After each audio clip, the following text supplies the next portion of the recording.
All right, get ready, because today we're going deep, really deep into the life of Madeleine Albright. Oh, this is going to be fascinating. I think so. She really embodies, resilience, you know? She does. From refugee to the first female Secretary of State. Talk about breaking barriers. Exactly. We've got these excerpts from this video about her life and career. Okay. And I think there's so much we can unpack here. I think so, too. So, when you think about Madeleine Albright, yeah.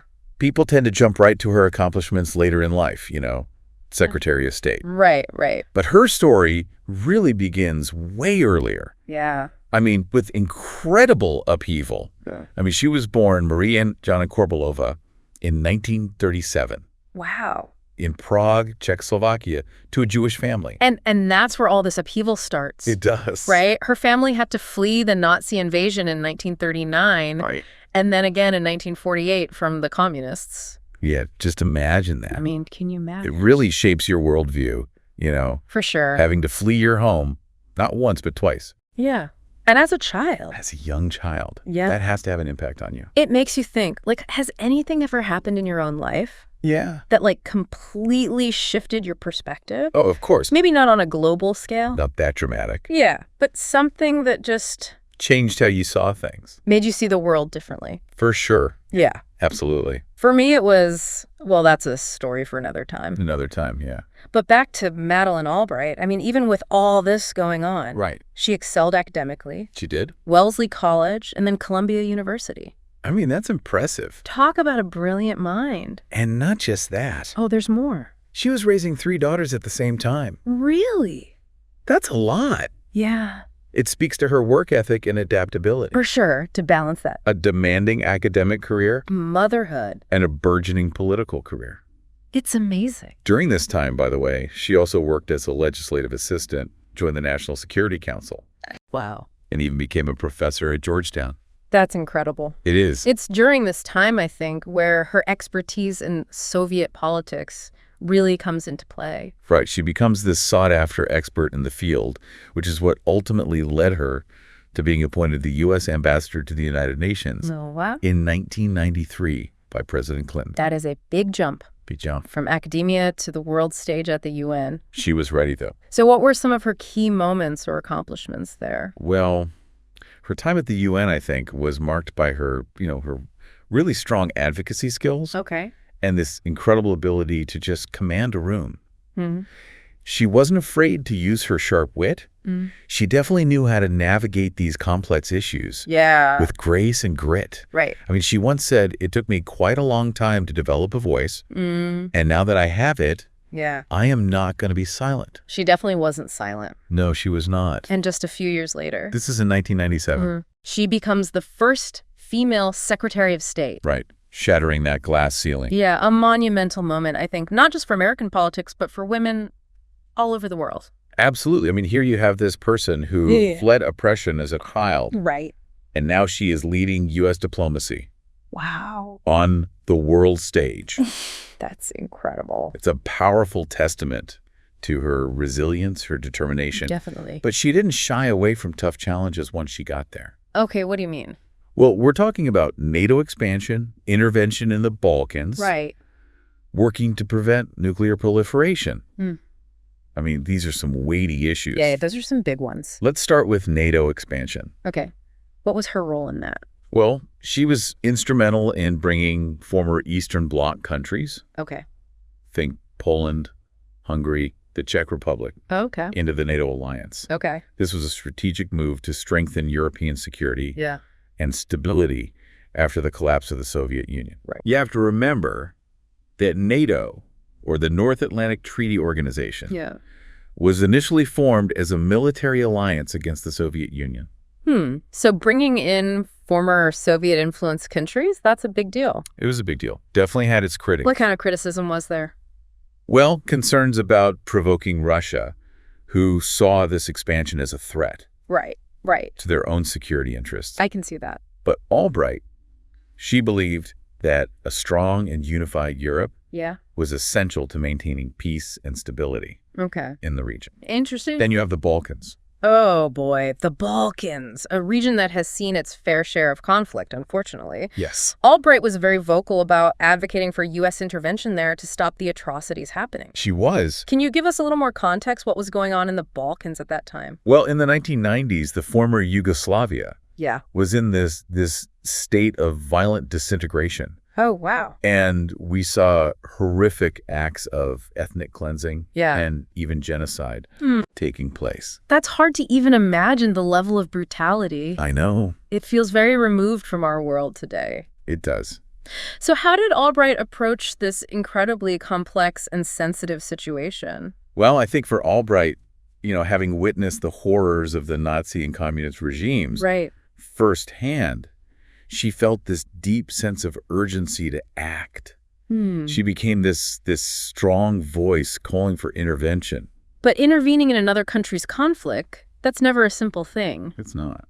What kind of resistance did she face? Well, for starters, there were deep divisions within the international community Oh, I see. about how to respond. Okay. Some countries favored this hands-off approach, Oh, really? arguing that it was an internal matter Interesting. for the former Yugoslav republics to resolve. Okay. Others were concerned about the potential for a wider war, Right, right. given the complex web of alliances and rivalries in the region. It's, a lot of moving parts there.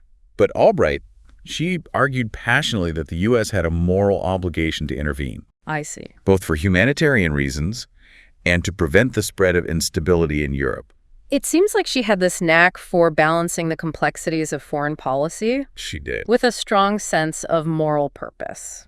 It's very true. It must have been a delicate balance trying to convince people, both at home and abroad, that intervention was both necessary and justified. Very true. Did she face any pushback within the U.S. government? Definitely. There were those who were hesitant. Like who? Well, some argued that the U.S. had no strategic interests in the Balkans, Okay. that getting involved will be a costly and risky entanglement. Right, yeah. But Albright countered that the U.S. couldn't just stand by Right. and allow genocide to happen Right. on its watch. Powerful. As you said, she had this unique ability to connect those moral arguments Yeah, with practical considerations. for sure. Her famous quote comes to mind. What's that? "It took me quite a long time to develop a voice, Uh-huh. and now that I have it, I am not going to be silent." Wow, and she definitely didn't. She did not. It's clear that Albright wasn't afraid to take a stand, No, even when it was unpopular. Right. But what about her work on non-proliferation? Oh, yeah. This seems particularly relevant today, wouldn't you say? I think it's hugely important. Yeah. Albright was very concerned about the spread of nuclear weapons, I see. particularly in countries like North Korea and Iran. Right. She worked tirelessly to implement sanctions, apply diplomatic pressure, try to prevent these regimes from Yeah. developing these nuclear capabilities. Wow. And even with all of these major geopolitical issues, Yeah. she never lost sight of the human cost of conflict. She never did. She was a strong advocate for humanitarian aid and very vocal critic of human rights abuses all over the world. Yes, absolutely. I mean, she truly believed that America had this responsibility Yeah. to be a force for good in the world. Right. And that meant standing up for those Right. who couldn't stand up for themselves. Yeah. I think that sense of moral purpose really defines her legacy. But of course, not everyone agreed with her approach. They did not. I mean, she faced a lot of criticism, Yeah. especially for her support of sanctions against Iraq. Right. Some argued that those sanctions hurt ordinary Iraqi citizens True more that. than the regime they were meant to target. A fair point. So how did she respond to this kind of criticism? Albright, she defended her position pretty vigorously. I see.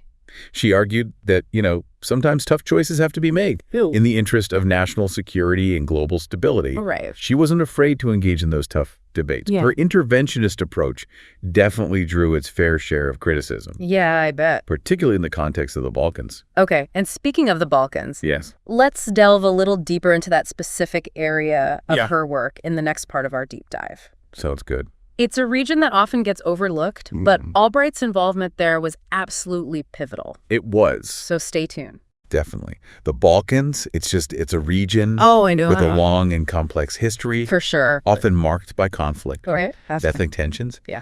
By the 1990s, Yeah. the former Yugoslavia was in this state of just violent disintegration. It's hard to imagine, like, the level of brutality that was happening there, It was a humanitarian catastrophe. It was. And for Albright, having witnessed the horrors Yeah. of Nazi and communist regimes firsthand, Right. I think she felt this very, very deep sense of urgency Yeah. to act. But it's never simple. Yeah. Intervening in another country's conflict. Right. So what were the challenges she faced? Well, I mean, you have to remember, for starters, Yeah. there were these deep divisions Yeah. within the international community I see. about how to even respond. Okay. Some countries favored this hands-off approach. Really? Yeah, arguing that it was an internal matter That's interesting. for the former Yugoslav republics to resolve themselves. Others were concerned about the potential for a wider war, Of course. given all those complex alliances Yeah, it's complicated. and rivalries. So many moving parts. But Albright, she argued very passionately Yeah. that the U.S. had this moral obligation to intervene, I see. both for humanitarian reasons Right. and to prevent, the spread of this instability. Right, into Europe. Yeah, exactly. This is a great example of her just, not being afraid to use her voice. She was. I mean, she really believed in that, in diplomacy. It wasn't just... It wasn't just backroom deals. Yeah, yeah. It was about building consensus. And winning hearts and minds. Yeah, exactly. So how did she, go about building support for this? Well, she worked to rally international support. Okay. She collaborated very closely with European leaders Okay. and really emphasized the need for this unified front. Right. And she also went directly to the American public, Oh, wow. highlighting the humanitarian crisis that was unfolding and arguing that the U.S. had a moral obligation to step up. That's powerful. And eventually, Yeah. her persistence, it paid off. Right. In 1995, Yeah. the Dayton Accords were signed, The Dayton Accords. which brought an end to the Bosnian War, Okay, so that's a big win. a major turning point.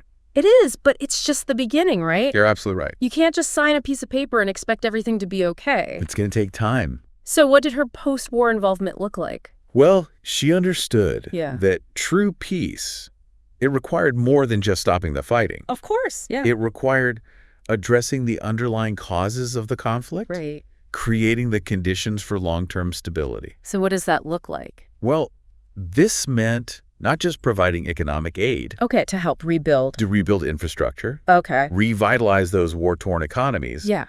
but also promoting reconciliation between all these different ethnic groups. Uh-huh. Oh, that sounds, how do you even begin to, mend those wounds after such a brutal conflict? It's a long and delicate process. Yeah. There's no easy answer. Of course not.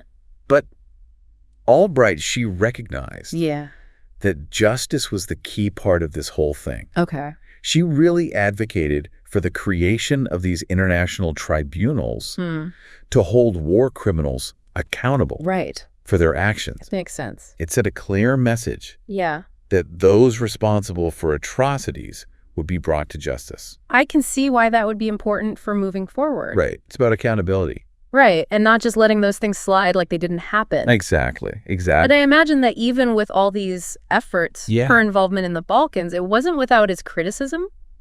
Of course not. There were those who argued that the U.S., under Albright's leadership, Yeah. was too heavy-handed in its approach. Okay. They felt that the intervention, while well-intentioned, Yeah. didn't always take into account, Yeah. the complexities of the situation. On the ground. On the ground, yeah. Right. Or adequately consider those local perspectives. So, the U.S. imposing its will without really understanding Yeah, without fully understanding the local context. the nuances, yeah. Interesting. And there were also concerns that the Dayton Accords, Mm-hmm.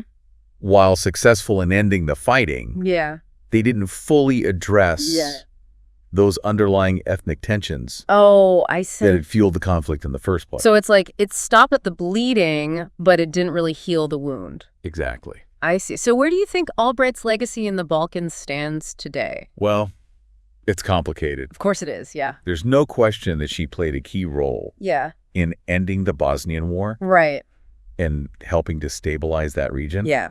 But the long-term success of the intervention Yeah. is still debated. Yeah, it's still unfolding, right? Some argue that the region is still fragile, Okay. with those underlying tensions still there. It seems like it's a good reminder that peace, Yes. it's an ongoing process. It is. It's not a destination. It's something you have to keep working at. It requires that sustained effort, that commitment, Right. a willingness to engage in dialogue Yeah. and compromise. And those are all qualities that Albright really embodied. She did. We've mostly been focused on her, pre-public Her life. professional life. But I think it would be really interesting to delve a little deeper into the personal side. I agree.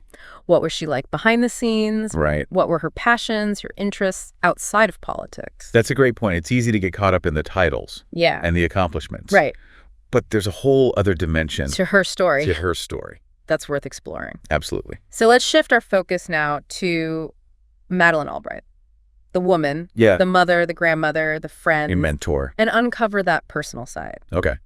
So we've talked about Madeleine Albright's incredible public life. Right. Her journey from refugee to Secretary of State. But now I want to dive into something we've only touched on briefly, Okay, what's that? her personal life. Yeah, it's fascinating. It is. It's easy to get caught up in all the, the political achievement. The headlines, the history, Exactly. But she was also a wife, a mother, a grandmother, a friend, a mentor. a real person. Absolutely. So we've talked a little about how she balanced raising 3 daughters Right. with this demanding career. It's pretty amazing. It is, but I'd love to hear more, like, what was her family life really like? Well, family was incredibly important to her. Okay. From everything we know, she really cherished her husband and her daughters. Yeah, I mean, she was doing all of this In a time when it wasn't common for women to be in these positions. right, she was breaking barriers not just in politics, but in society too. Exactly, showing that women could have it all. A successful career, a family, a strong sense of self. That's so important, especially for young women today, It's a powerful message. It is, and she didn't just talk about it, she lived it, She did. making sure to be present for her daughters, even with her crazy schedule. I remember reading that she'd even bring her daughters along on some diplomatic trips Oh, really? when they were younger. Wow. She wanted them to see the world, Yeah, understand the importance of her work. that's incredible. And she always emphasized the value of education. Right, for her daughters and for women and girls everywhere. Absolutely. So it's like her role as a mother, yeah, it was intertwined with her work as a diplomat and advocate for women's rights. exactly. Empowering women and girls. It wasn't just about them. It was about society as a whole. Right, it all goes back to that famous quote of hers. There's a special place in hell for women who don't help other women. Powerful stuff. She really lived by those words. She did. Mentoring so many young women. And encouraging them to follow their own path.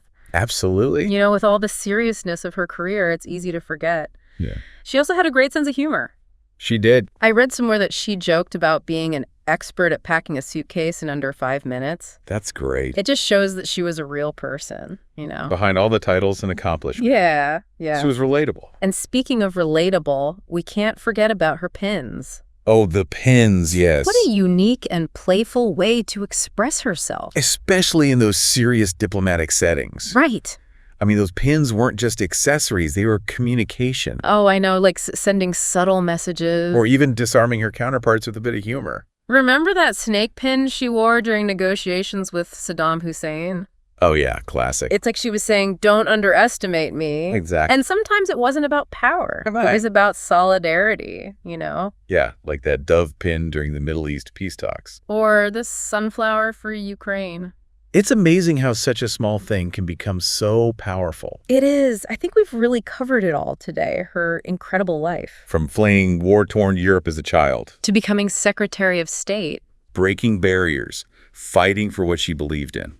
It's been inspiring, hasn't it? It really has. Her story shows us what one person can do. Even in the face of such huge challenges. She never gave up.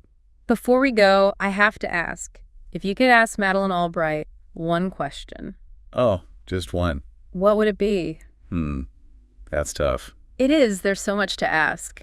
But I think I'd want to know what advice she would give young people today, Oh, that's good. facing this world with all its complexities and problems. What lessons would she want us to learn from her life? What wisdom would she pass on?